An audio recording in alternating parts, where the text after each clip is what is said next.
কিছু একটা হইলেই সবার আগে আল্লাহরে শেয়ার করার আগে ফেসবুকে শেয়ার মেরে দেয়। আছে না নাই? আপনাদের ফেসবুকে অ্যাকাউন্ট আছে নাকি? কার কার আছে দেখি। মাঝে মাঝে আল্লাহ আমাদেরকে দুঃখ কষ্ট দিয়ে পরীক্ষা করতে চান, এগুলো আমাদের জন্য খারাপ নয়। এই দুঃখ কষ্ট বিপদ আমাদের কোমরকে সোজা করে, আমাদের পায়ের মাটিকে শক্ত করে। চিল্লায় বলেন ঠিক কিনা? প্রতিকূল পরিবেশে কিভাবে বাঁচতে হয় এই দুঃখ কষ্ট আমাদেরকে শিখায়। এজন্য মুমিন বান্দার বৈশিষ্ট্য হচ্ছে দুঃখ কষ্ট বেদনা জ্বালা এগুলোতে সে আপসেট হয় না, সে হাল ছেড়ে দেয় না, সে ভরসা রাখে একজনের উপর। চিল্লায় বলতে হবে তিনি কে? কারণ মুমিন জানে রাত্রি যত গভীর হয় অন্ধকার তমানিসা ভেদ করে সুবহে সাদিক হয়। মুমিন জানে গর্ভবতী নারীর পেটের ব্যথা যেই দিন বাড়তে থাকে ওই দিনই নতুন মেহমান আগমনের সময় ঘনাতে থাকে। মুমিন জানে তার জীবনে দুঃখ কষ্ট বিপদ যত বাড়তে থাকে সুখের দিন কাছে আসতে থাকে। এজন্য মুমিনের হারাবার কিছু নেই। ফাইন্না মাআল উসরি ইউসরা, ইন্না মাআল উসরি ইউসরা। নবী হে, কষ্টের পরেই আছে আনন্দ, দুঃখের পরেই আছে সুখ। আপনি সমস্যায় পড়েছেন, ওই সমস্যার সমাধানও আছে না নাই? এই পৃথিবীতে এমন কোন সমস্যা আছে যেটা সমাধান নেই? কথা বলেন। সমস্যা তৈরি করেছে কে? আবার সমাধানও দিয়েছে কে?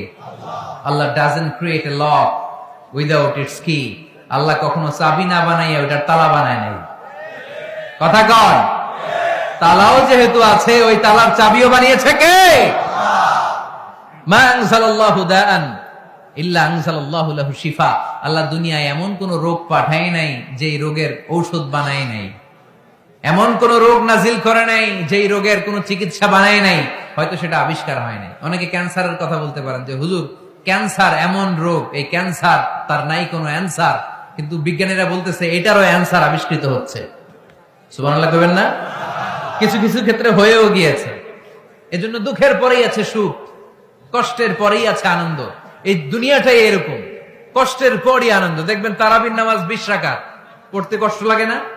কোমরে ব্যথা, হাঁটুতে ব্যথা, কিন্তু 20টা রাকাত যখন শেষ করে মসজিদ থেকে বের হই একটা আনন্দ আছে না নাই? কষ্ট করে পরীক্ষার জন্য প্রিপারেশন নিলেন আপনি কয়েক মাস, কিন্তু ফলাফল যখন ভালো হয় তখন একটা আনন্দ আছে না নাই? সারাদিন রোজা রাখলেন রমজানে, কি কষ্ট, তৃষ্ণায় গলা ফেটে যায়, কিন্তু ইফতারির সময় যখন রুহাবজা শরবতটা খাই কেমন লাগে? একটা আনন্দ আছে না নাই? এজন্য আল্লাহ বললেন فَإِنَّ مَعَ الْعُسْرِ يُسْرًا إِنَّ مَعَ الْعُسْرِ يُسْرًا। ও নবী, কষ্টের দিন মক্কায় অল্প কিছু দিন, মদিনাতে আনন্দের দিন অপেক্ষা করুন।